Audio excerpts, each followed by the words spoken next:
अब इसी बीच हमारे साथ वीएलए अम्बाला मैम भी जुड़ गई हैं। गुड मॉर्निंग मैम, बहुत बहुत स्वागत है आपका। Good morning Harshi, good morning to all viewers. Ma'am, हम लोग लगातार समीकरण को समझने की और एक चीज़ से एक सिरे से दूसरे सिरे को जोड़ने की कोशिश करते हैं। यहाँ पर गोल्डमैन सैक्स की रिपोर्ट आई, 29,000 के लेवल्स बता रही है एक साल के बाद के। यहाँ पर मैं 500 कंपनियों के मैम जो नतीजों का एक रिपोर्ट्स कई तरह की थी, मैं वो खंगालने की कोशिश कर रहा था। और उसमें जो है हम लोग देख रहे थे कि एबिटा जो है वो करीब 12% के आसपास और प्रॉफिट आफ्टर टैक्स भी जो है वो 12% के आसपास दिख रहा है अभी फिलहाल के लिए। हालांकि पूरे नंबर्स नहीं आए हैं अभी, लेकिन ये जो है निकल कर आ रहा है मैम। और आप ये बताइए, क्योंकि मैम शुरुआत में भी मैंने यही सवाल अपने दर्शकों के सामने रखा था कि क्या निफ्टी बैंक जो है वो स्ट्रेंथ देगा निफ्टी को। आपका क्या मानना है, क्या स्थिति देखने को मिल सकती है? देखिए, ये इसलिए यस थोड़ा सा स्ट्रेंथ दे सकता है, बट आज या एक दो दिन का व्यू रखेंगे तो प्रॉब्लम होगी। लेकिन अगर आप थोड़ा सा आउटलुक स्ट्रेच कर लेंगे तो सपोर्ट मिल सकता है from the banking side. Specifically PSU तो अभी स्ट्रांग है ही, वहां पे थोड़ा सा बहुत हो सकता है कि एक और नई हाई के बाद में पीएसयू बैंक्स में थोड़ा प्रॉफिट बुकिंग मिले। लेकिन अब जो मेजर सपोर्ट मुझे दिखता है मिलते हुए बैंक सेक्टर, बैंकिंग में ओवरऑल इंडेक्स की बात करें तो प्राइवेट सेक्टर से मिलता है। तो प्राइवेट सेक्टर्स के बैंक अभी देखिए ऑलमोस्ट बैंक निफ्टी अच्छे खासे हाई पर गया, लेकिन उसमें सबसे बड़ा कंट्रीब्यूशन पीएसयू बैंक्स का था। अब जो सपोर्ट करेगा नए हाइस की तरफ बैंकिंग बैंक, निफ्टी बैंक को सपोर्ट करने के लिए प्राइवेट बैंक को हमको क्लोजली वॉच करना है। तो मेरी नजर में प्राइवेट बैंक्स का टाइम है। ठीक है, क्योंकि हम लोगों ने देखा कि सरकारी बैंक में तो एक अच्छी रौनक देखने को मिली, लेकिन प्राइवेट बैंक जो है उस हिसाब से नहीं भागते दिखे। लेकिन अब मैम ने कहा कि प्राइवेट बैंक की तरफ यहाँ पर आप नज़र बना के रख सकते हैं। तो चलिए देखते हैं यहाँ पे, और उसके अलावा मैम से हम लोग समझेंगे भी कहाँ पर ध्यान देना चाहिए, किन स्टॉक्स के ऊपर। तो आप हमारे साथ आखिरी तक बने रहिए, मैम इंटरडे या शॉर्ट टर्म के हिसाब से भी बताएंगी। मैम, अब हम लोग वोडाफोन आइडिया की बात करते हैं। आज नतीजे आने जा रहे हैं यहाँ पर, और नतीजे काफ़ी ज़्यादा इंपॉर्टेंट हैं क्योंकि बहुत सारे रिटेल निवेशक यहाँ पे फंसे हैं, पोजीशंस को लेकर जानना चाहते हैं क्या होगा क्या नहीं होगा। और ऐसे में यहाँ पर जो है मैम जेएम फाइनेंशियल की रिपोर्ट आई है, जिसमें साफ तौर पे उन्होंने एक अनुमान लगाया है। उन्होंने कहा है जो घाटा है वो 8,623 के करोड़ के आसपास रह सकता है, यानी कि साल दर साल के हिसाब से देखें तो मैम घाटा जो है वो घट जाएगा, लेकिन क्वार्टर बेसिस पे वो स्लाइटली सी बढ़त दिखा सकता है यहाँ पर, जो इनका अनुमान है। एक इन्होंने एक लगाया आंकड़ा।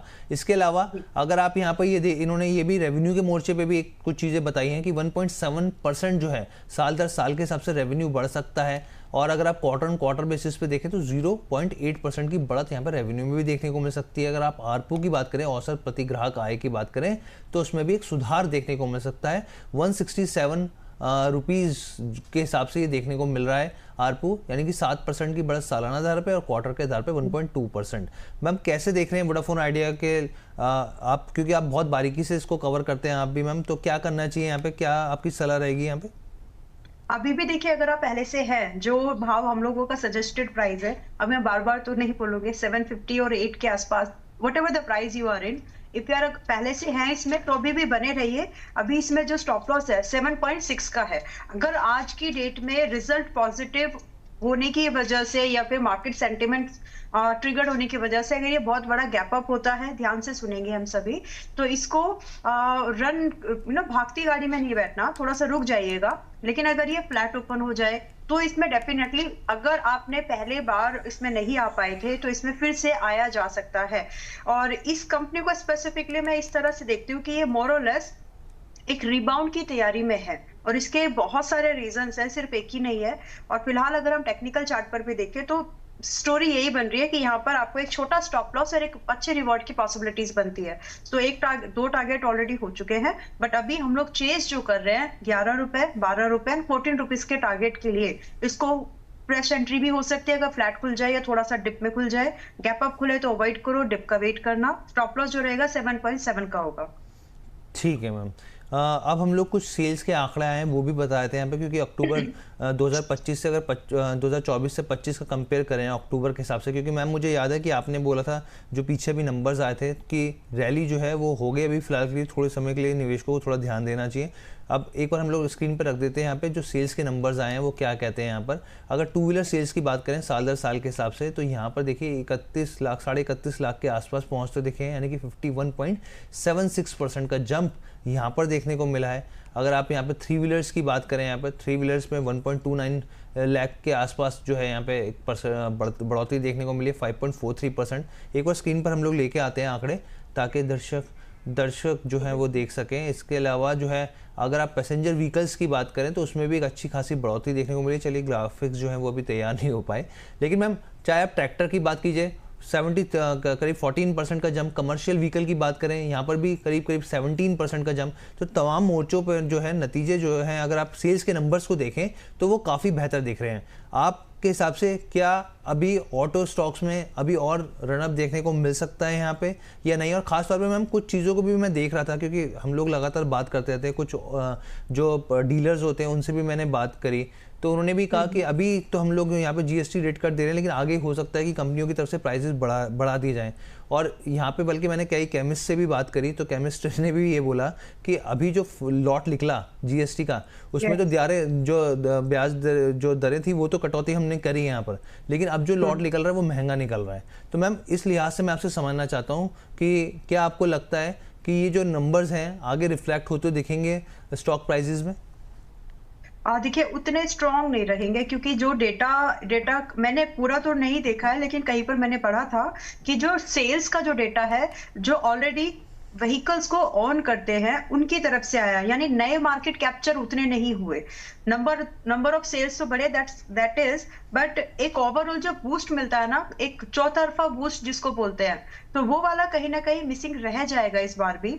और टू बी ऑनेस्ट, ये जो जीएसटी का जो डेटा यहाँ पर जो कट मिला है उसकी वजह से सेल्स डेफिनेटली बूस्ट हुई है, बट अगर हम इसको देखें कि सस्टेनेबिलिटी, सवाल ये है यहाँ पर कि क्या ये सस्टेनेबल ग्रोथ देगा आगे ऑटो सेक्टर को, तो उस लिहाज से नंबर्स इंप्रूव्ड है, वो ऑलरेडी प्राइस में इन हो चुका है, बहुत ज्यादा डिफरेंस हम लोग नहीं देखेंगे।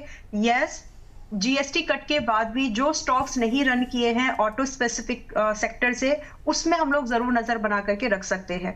और रही बात निफ्टी ऑटो इंडेक्स की, तो आज ये लगभग 26,800 के आसपास में है, and it's a kind of a make और ब्रेक। दो रीजंस हैं। सबसे पहला कि अगर हम एक सपोर्ट टेक्निकल देखें तो यहाँ पर एक जो पैटर्न है उसको भी हम देख सकते हैं, और पिछले महीने का सितंबर मंथ का जो इसने नया मैं एक रीजन देना चाहती हूँ आपको यहाँ पर। जो पिछला इसने जो एक हाई बनाया था वो था सितंबर मंथ के पास में अक्टूबर 2024, और आज मैं ईयर टू ईयर की बात कर रही हूँ। अक्टूबर 2024 की जो क्लोजिंग मिली थी हर्षजी वो हमको 26,800 के पास में मिली थी, एंड अभी हम लोग ट्रेड लगभग वहीं पे कर रहे हैं।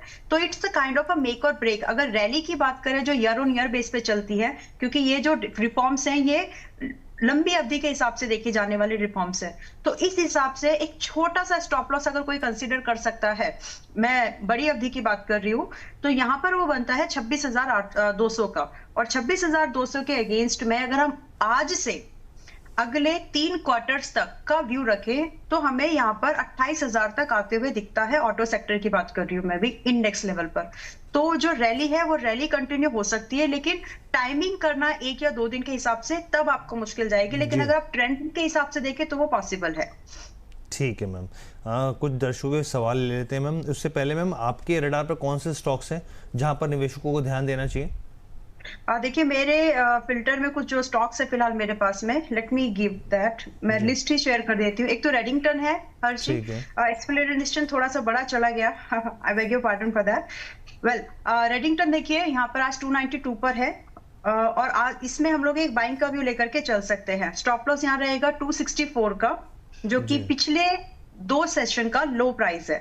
तो 264 का स्टॉप लॉस मान करके हम यहाँ पर 315 315 से लेकर के 340, ये 2 इजी अचीवेबल टारगेट्स है, इसके लिए इसको ट्राई कर सकते हैं।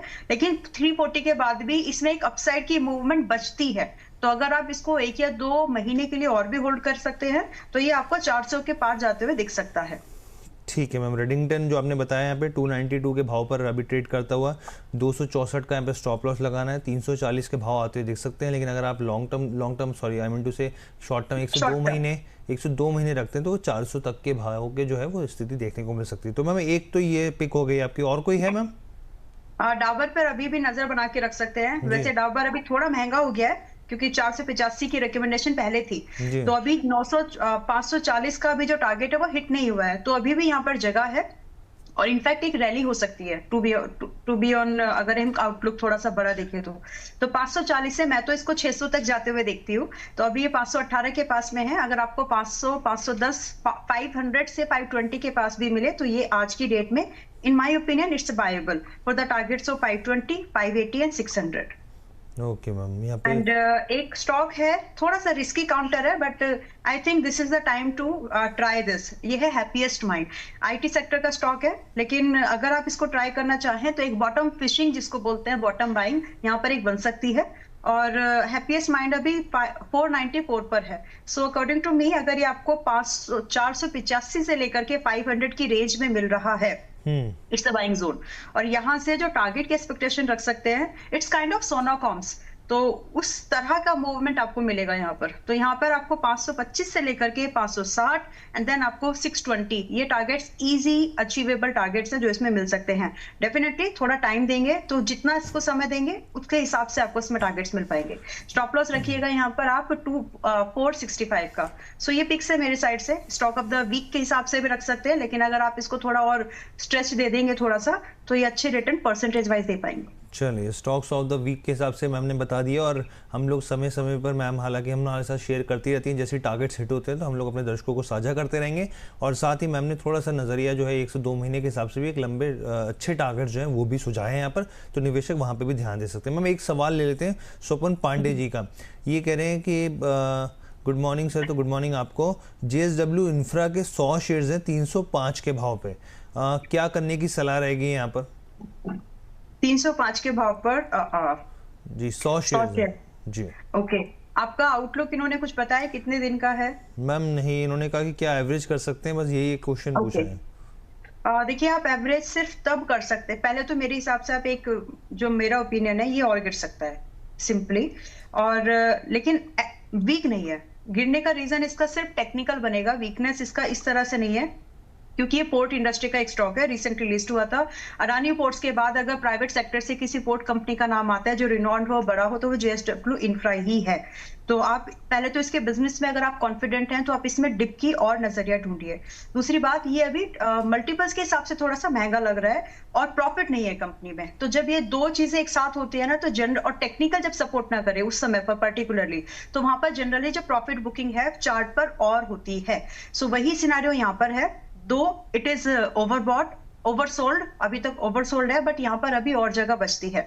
अब आपको अगर इसमें एवरेजिंग करनी है तो आपको ध्यान में रखना पड़ेगा कि यू शुडंट बी सरप्राइज या फिर पैनिक, एक्चुअली पैनिक वर्ड ज्यादा अप्रोप्रिएट होगा, कि अगर ये 230 और 40 के पास में एक बार आ जाए, तो अगर आपका आउटलुक आज से अगले 1.5 साल तक है तो ही आप इसमें ग्रेजुअल मोड पर आज 280 के आसपास बाय ले सकते हैं। अदरवाइज वेट करिए कि अगर ये 230 या 40 के पास आए तो ही ऐड ऑन करें, उससे पहले नहीं।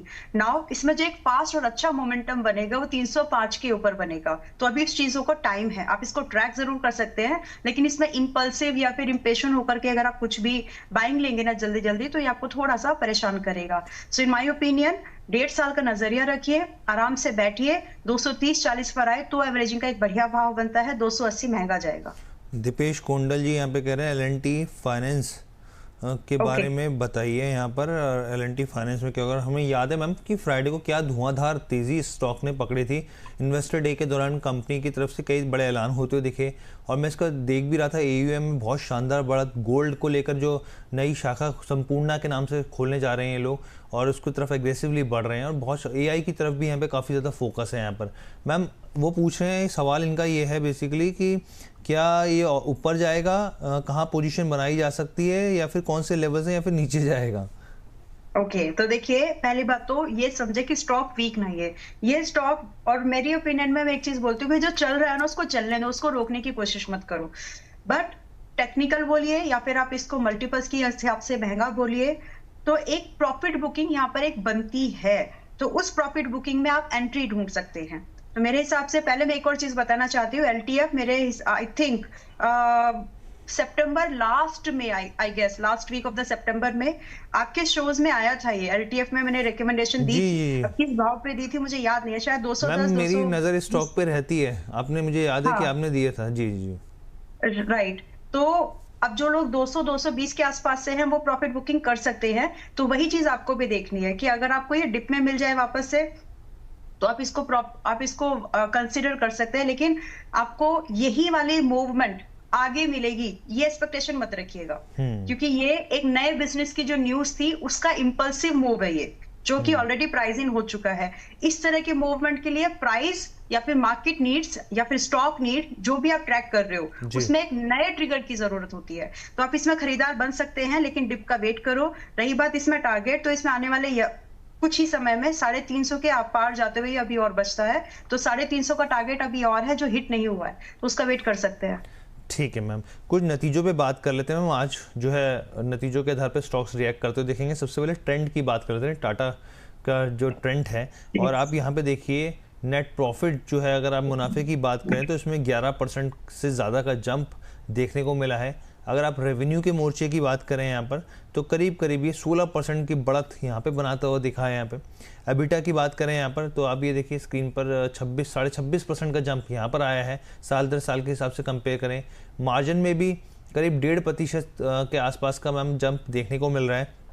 और मैम वेस्ट साइड की बात कर लीजिए, चाहे स्टूडियो की बात कर लीजिए, यहाँ पे मैम बहुत ही शानदार जो है यहाँ पर जो सेल्स है वो देखने को मिली है मैम। और इसके अलावा मैं और भी पैरामीटर्स को देखने की कोशिश कर रहा था, तो मैम बेहतर स्थिति दिख रही है। आप ट्रेंड को कैसे देख रहे हैं यहाँ पे? देखिए ट्रेंड्स में आज के डेट में बॉटम बाइंग की पॉसिबिलिटीज है 1। सेकेंडली अगर हम इसके थोड़े फाइनेंशियल्स को और डीप डाइव करें, कंपैरिजन करें इसके पीर्स के साथ में, तो पीर्स के कंपैरिजन में रिटर्न ऑन कैपिटल जो दे रहा है कैपिटल डिप्लॉयड के ऊपर, ये ज्यादा दे रहा है। तो इस पॉइंट में भी इसको एक पॉजिटिव साइड मिलता है कि यहाँ से लोगों का इंटरेस्ट, अगर किसी को नायका, डी मार्ट, मेट्रो वगैरह से अगर इसको कंपेयर करना है तो इसको प्रेफरेंस मिलेगी। नाउ अगर हम इसमें थोड़ा सा एक और चीज थोड़ा डीप डाइव मैम, ये अभी महंगा तो नहीं है ना, क्योंकि बीच में सवाल उठे थे कि ये काफी महंगा हो गया है। देखिए महंगा आप दो तरीके से देखते हैं, सेक्टर के साथ तो देखते ही हैं, लेकिन साथ में आपको उसका पीर एनालिसिस भी देखना है। तो इस सेक्टर में जो मल्टीपल्स चल रहे हैं वो 80 के अबव ही चल रहे हैं। इस स्टॉक इंडस्ट्री में सेक्टर इसके 29 के आसपास है, लेकिन अगर आप comparison 24, I beg your pardon, sector का मल्टीपल्स 24 के आसपास है, लेकिन अगर आप पीर एनालिसिस कर रहे हैं तो यहाँ पर सभी पीर्स जो है इसके कॉम्पिटिटर्स वो 80 प्लस की ही मल्टीपल्स को टारगेट ट्रेड कर रहे हैं। तो उनके कंपैरिजन में ये उतना भी महंगा नहीं है। नाउ दूसरी इंपॉर्टेंट चीज जो हमें इस तरह से केसेस में देखनी होती है कि क्या कंपनी में प्रॉफिट है, तो ये एक ट्रिगर पॉइंट बनता है कि अगर आप महंगे मल्टीपल चार्ज कर रहे हो तो क्या प्रॉफिट दे पा रहे हो। तो definitely quarter on quarter basis पर देयर इज नो प्रॉफिट, यानी अगर हम जून वाली बात करें तो, लेकिन ईयर ऑन ईयर बेसिस पर यहाँ पर प्रॉफिट है, तो इसको ये जस्टिफाई कर जाएगा। I mean, अगर किसी को इसी सेक्टर में ही पैसा लगाना है, इस पॉकेट में ही पैसा लगाना है, तो ट्रेंड को प्रेफरेंस मिल जाएगी इन दैट केस। उसीलिए मैंने इसको इतना एक्सप्लेन किया है। वेल, अब इसमें हम बात करें कि इसमें बाइंग कहां पर बनती है, तो देखिए ये अभी 4600 के आसपास है, यहां से थोड़ा बहुत और स्लाइड बाकी है, और वो स्लाइड मेरी नजर में आपको 4200 के आसपास ही हो सकता है, इससे ज्यादा का नहीं। So if you are a someone जो बहुत ही बेस्ट प्राइस बाय करने की कोशिश करते हैं, तो 4250 का 4200 का वेट कर लो। अगर नहीं हो रहा है तो आप यहाँ पर एक थोड़ा बहुत एक अटेम्प्ट जरूर कर सकते हैं, और इसमें आपका स्टॉप लॉस जो है आप 4400 पर रखें, और कम से कम आप टारगेट की एक्सपेक्टेशन रखें यहाँ से 4800 से लेकर के 5000 की। तो ये वाला जो अटेम्प्ट है ये थोड़ा सा रिस्की जाएगा, इसमें प्रोबेबिलिटी ऑफ स्टॉप लॉस भी है, लेकिन 4200 के आसपास में जब आप खरीद रहे हैं तो वहां पर प्रोबेबिलिटी ऑफ स्टॉप लॉस बहुत रिड्यूस्ड है। ठीक है मैम, नायका के नतीजों की बात कर लेते हैं यहाँ पे, क्योंकि नायका भी जो है यहाँ पर निवेशक जो है, रिटेल निवेशक काफ़ी फोकस करते हैं स्टॉक के ऊपर। नेट प्रॉफिट जो है वो आप देखिए करीब 2.45% के आसपास जो है वो बढ़ता हुआ दिखा है यहाँ पे। आप अगर रेवेन्यू के मोर्चे पे देखें तो 25% का जंप यहाँ पर देखने को मिला है, और इसके अलावा अगर आप एबिटा की बात करें तो यहाँ पर भी जो है वो करीब 53%, काफ़ी अच्छा जंप है, 53% का जंप यहाँ देखने को मिला है। मार्जिन्स भी सुधरते हुए, बेहतर होते हुए दिखे हैं, और ख़ास तौर पे जो ब्यूटी सेगमेंट है वहाँ पे जो है मजबूत प्रदर्शन कंपनी की तरफ से देखने को मिला है। फैशन बिजनेस जो है वो बेहतर होता दिखा है, लेकिन कुल खर्च जो है, खर्चों में 24% का जंप आता हुआ देखा है। हालांकि जो कंपनी की फाउंडर और मैनेजमेंट है यहाँ पर, जो फाल्गुनी नायर हैं, उन्होंने कहा कि ब्यूटी सेगमेंट जो है वो लगातार बेहतर प्रदर्शन कर रहा है और आने वाले तिमाहियों में भी बेहतर होगा। जीएमवी, ग्रॉस मर्चेंडाइज वैल्यू की बात करें तो उसमें भी 25% का जंप दिखा है। मैम, आप इन नतीजों को कैसे देख रहे हैं? क्या हम लोग ग्रीन में लेके चलें आज इसको? देखिए थोड़ा सा तो मुश्किल जाएगा, लेकिन ये सेक्टर बहुत प्रॉमिसिंग है, और ये इतना जी। प्रॉमिसिंग है कि मोटा भाई भी इसको अवॉइड नहीं कर पाए हैं। रिलायंस इंडस्ट्री का भी फोकस इस पर्टिकुलर इंडस्ट्री के ऊपर आ रहा है। तो वेल, सेइंग दैट, अभी अगर हम इसमें टू बी स्पेसिफिक नायका पर अगर वापस आ जाएं तो 245 के आसपास है। यहाँ अटेम्प्ट करना कर सकते हैं अगर सिर्फ टेक्निकल्स के बेस पर या फिर नंबर्स के बेस पर देख रहे हैं, लेकिन अगर आप इसको थोड़ा सा एक अच्छी बाइंग के हिसाब से देखें तो आप अटेम्प्ट जरूर कर सकते हैं, क्योंकि आज ये सपोर्ट पर है, डेटा पॉजिटिव है, और एक लॉस मेकिंग कंपनी जब प्रॉफिट पहली बार डिक्लेयर करती है तो उसके लिए एक और भी सेंटीमेंट जो है पॉजिटिव बनते हैं। ये सेंटीमेंट ट्रिगर्ड या फिर सेंटीमेंट चेंज वाला आज का न्यूज बनेगा इसके लिए। नाउ यहाँ अगर आप अटेम्प्ट कर रहे हैं तो अपना स्टॉप लॉस जरूर रख लीजिए, बहुत छोटा सा, दैट इज 235। और अगर ये फ्लैट खुले तो भी बायर बन सकते हैं, अगर ये थोड़ा सा डिस्काउंटेड खुल जाए सम रीजन तो भी इसमें बायर बन सकते हैं। But if it goes above, अगर ये आपको मिलता है 255 के ऊपर, तो फिर इसमें बाइंग का व्यू ना ढूंढे, डिप पर ही खरीदिएगा, क्योंकि यहाँ से अगर आपको एक फ्लैट खुलता है तो आपको जो टारगेट की एक्सपेक्टेशन रखनी चाहिए, इट स्टार्ट्स विद 260 से लेकर के 265, ये मिनिमम टारगेट्स है और यही पॉसिबल है मैक्सिमम। तो ठीक मेरे हिसाब से थोड़ा वेट कर लीजिए आज ठीक के है। लिए। ठीक है मैम। इसके अलावा एक और नतीजे आए यहाँ पे एसएमएस फार्मास्यूटिकल के मैम, और अगर फार्मासी सेक्टर से जुड़ी हुई कंपनी है, ये एपीआई पर ज़्यादा फोकस है कंपनी का। हालांकि हम लोग देखे थे मार्जिन जो है पिछले कुछ सालों से थोड़ा सा यहाँ पे श्रिंक होता हुआ दिखा है, लेकिन अगर अभी की बात करें, इस Q2 की बात करें यहाँ पर, तो आप देखिए नेट प्रॉफिट जो है वो करीब करीब नेट प्रॉफिट में 76% का जंप देखने को मिला है यहाँ पर। और ये थोड़ा सा हम लोग वैसे इसमें बताए थे, क्योंकि ये जो है अगर आप 14-14.5 करोड़ के हिसाब से देखें तो 25 करोड़ के आसपास, तो 76-77% के आसपास का यहाँ पर हो गया। रेवेन्यू के हिसाब से देखें तो 23% का जंप यहाँ है। एबिटा की बात करें तो 51% से ज़्यादा का जंप यहाँ देखने को मिल रहा है, और मार्जिन्स में जो है उसमें भी काफ़ी ज़्यादा बेहतर सुधार देखने को मिल रहा है। Ma'am SMS pharmaceutical pharma companies में मैम बहुत अच्छे, इस बार जो है बहुत सारी कंपनियों के मैं नंबर देख रहा था मैम, तो जो बड़ी कंपनीज हैं काफ़ी अच्छा परफॉर्म किया है मैम।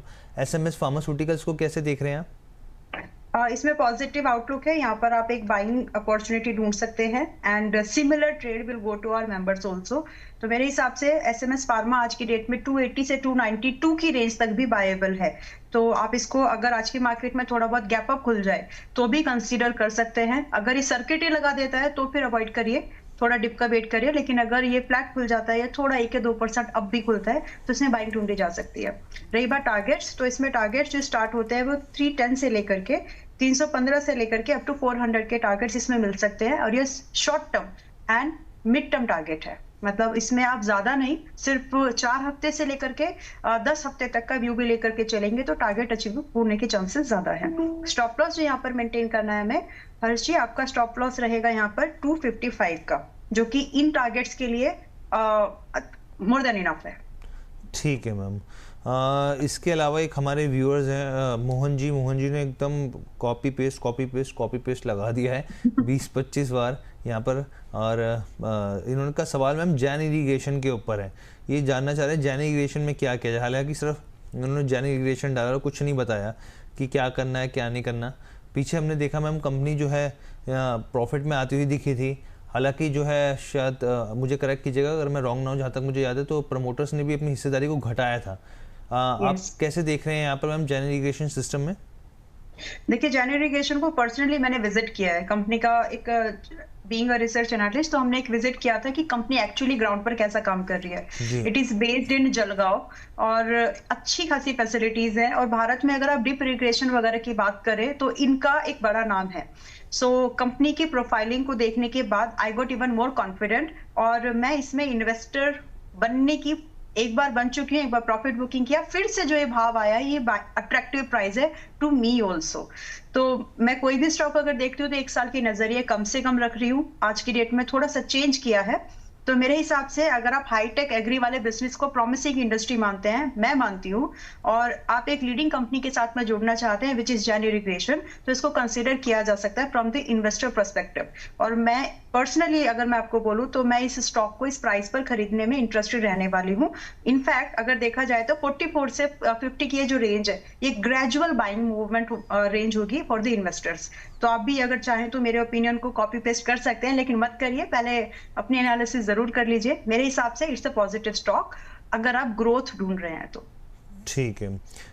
कल्याण ज्वेलर्स के नतीजों की हम लोग एक बार बात कर लेते हैं। यहाँ पे जो नतीजे आते हुए दिखे हैं, यहाँ पर कंपनी का जो नेट प्रॉफिट है वो 99.5% जो है, मतलब लगभग आप ये समझिए कि डबल हो गया है यहाँ पे जो है। इसके अलावा रेवेन्यू की बात करें यहाँ पे तो 29.7% जो है वो बढ़ता हुआ दिखा है।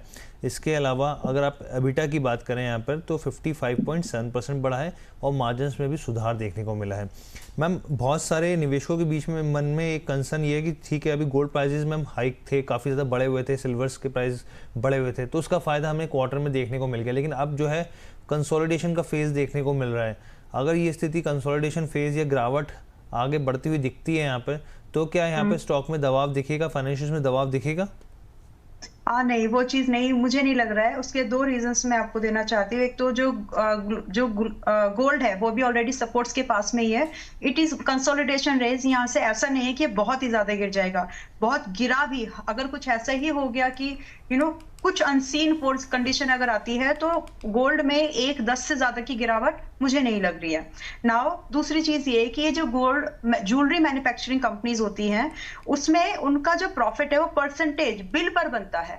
मतलब अगर आपका गोल्ड, आप 10 ग्राम की ज्वेलरी खरीद रहे हो तो भी अगर उनका मेकिंग 20% है तो आपके 1 लाख में से, मैं उसको एक एग्जांपल देना चाह रही हूँ, 1 लाख से अगर आपका 20% का अगर आपने कुछ भी खरीदा आपके पॉकेट के हिसाब से, so they are earning 20% of it. आपका मेटल अगर महंगा भी हो रहा है तो आप अपनी क्वांटिटी कम कर लोगे, being an buyer, being an user.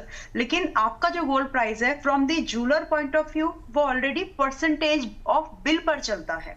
तो उसकी वजह से इन कंपनीज के जो मार्जिन्स है इनमें कोई फर्क नहीं आया। इनफैक्ट जो इनके मार्जिन्स थे वो इंटैक्टेड रहे।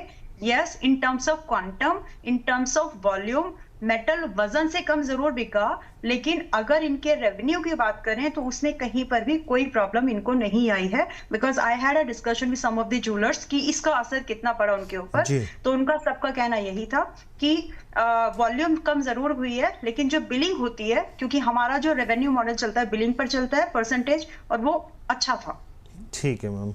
और इसी बीच तुलसी डे जो है हमारे प्राइम मेंबर बन गए, बहुत बहुत स्वागत है सर आपका। मैम, एक सवाल बस मैं आपसे चाहूँगा यहाँ पे कि आज जो है हम लोग देख रहे हैं लेंसकार्ट की लिस्टिंग होती हुई दिखेगी। अब जिन निवेशकों के पास आ गया, लॉट हो गया है, क्योंकि यहाँ पर तो जो स्थिति है जीएमपी की बुरा हाल हो गया है, आपके हिसाब से क्या करना चाहिए?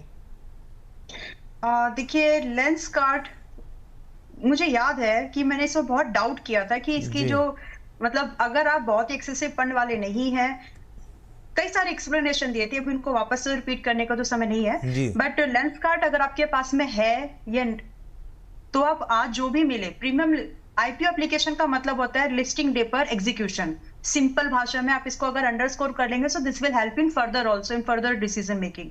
आईपीओ अगर आपको डिस्काउंट में मिल जाए या फिर आपको आज ही प्रीमियम में मिल जाए, थोड़ा बहुत फ्लैट मिले, इसको बुक करके निकल जाओ अभी, क्योंकि इसकी जो स्टोरी है ना, थोड़ा सा पैनिक स्टोरी है। इसमें सेंटीमेंट, वैल्यूएशन, बहुत सारी चीजें जो इसमें अभी आगे प्ले करेंगी। तो फिलहाल के लिए इससे एग्जिट बनता है। एंड अगर आप सेकेंडरी मार्केट में बाय करने का प्लान कर रहे हो, then please be wise, don't buy it now, let it prove itself in the market. इसको मार्केट में काम करने दो, इसकी जो एक्चुअल वैल्यू प्राइस मार्केट इसको देना चाहिए वो ग्रेजुअली इसको मिल ही जाएगी।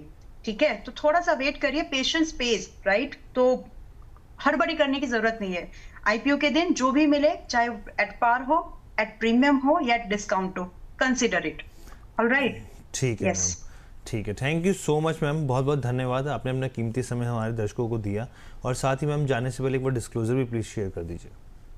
डिस्क्लोजर के साथ साथ मैं एक चीज और बताना चाहती हूँ सर, जस्ट हाफ मिनट में। 2 आईपीओ पिछले महीने लिस्ट हुए, पिछले वीक में लिस्ट हुआ था। स्टड हुआ था एंड एक और हुआ था ओरकला। इन दोनों में मैंने बताया था कि आपको स्टड में जो है, टू बी स्पेसिफिक, स्टड में 3% डिस्काउंटेड लिस्टिंग हुई है, तो 10% तक का वहां पर हम लोग मैक्सिमम रुक सकते हैं, उससे ज्यादा का नहीं, अगर आप अभी भी आईपीओ के दिन एग्जीक्यूशन नहीं किया है तो। बाकी ओरकला के बारे में तो डिस्कशन हो ही चुका है। सेइंग दैट, बहुत सारे स्टॉक्स है हर्षी जो लोगों को भी शेयर किए हैं, तो आप चाहें तो उनको भी कंसिडर कर सकते हैं। हमारे मेंबर्स के पास वो स्टॉक्स रहेंगे। This is the disclosure. But मेरे पर्सनल पोर्टफोलियो में ऐसा कोई स्टॉक नहीं है एक्सेप्ट जैन इरिगेशन, जो मैं रिकंसिडर करने जा रही हूँ। तो बाकी सारे स्टॉक्स जैन इरिगेशन को वक्त वक्त पे हम लोग अपडेट लेते रहेंगे। हाँ देखिए, मेरा मैं नजरिया बताया कि मैं एक जी साल इसको कम से कम देखूंगी, जी क्योंकि मैंने कंपनी को पर्सनली विजिट किया। दे रहा जी मैनी कंपनी जो हम पर्सनली जाकर विजिट करते रहते हैं कि क्या चल रहा है वहां पर। जी। तो ठीक ठीक है। That's all. Thank you ma'am, thank you so much, बहुत बहुत धन्यवाद हमारे साथ जुड़ने के लिए। Thanks a lot. प्रतिभूति बाजार में निवेश बाजार जोखिमों के अधीन है। निवेश करने से पहले सभी संबंधित दस्तावेजों को ध्यान से पढ़ें।